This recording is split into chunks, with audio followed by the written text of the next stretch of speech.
మేమైతే తిరుపతికి చేరుకున్నాం. దర్శనానికి అయితే ఒక వెహికల్ తీసుకొని వెళ్తున్నాం. సో రైల్వే స్టేషన్ నుంచి తిరుపతి కొండపైకి ఎలా వెళ్ళాలో మీకు ఇప్పుడు చూపిస్తా. ఇదైతే తిరుపతి సిటీ. సో కొండ ఎక్కే మార్గంలో అయితే వెళ్తున్నాం.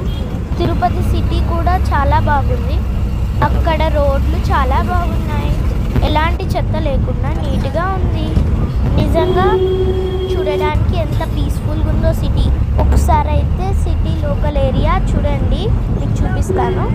అక్కడక్కడ జంక్షన్లో ప్రముఖుల విగ్రహాలని ఏర్పాటు చేశారు. చూడడానికి అయితే సిటీ చాలా బాగుంది. సో ఒకసారి అయితే వీడియోని కంప్లీట్గా చూడండి. మీరు సొంత వెహికల్లో వచ్చినప్పుడు అలిపిరి నుండి కొండపైకి ఎలా వెళ్ళాలో ఒకసారి ఈ రూట్ని గమనించండి. అలిపిరి వద్దనైతే మన లగేజ్ అండ్ కార్ చెకింగ్ ఉంటుంది. ఆ తరువాత నేరుగా కొండపైకి వెళ్ళవచ్చు. సో ఆ కొండపైన ఉన్నటువంటి అందాలు మీకు నెక్స్ట్ వీడియోలో చూపిస్తాను.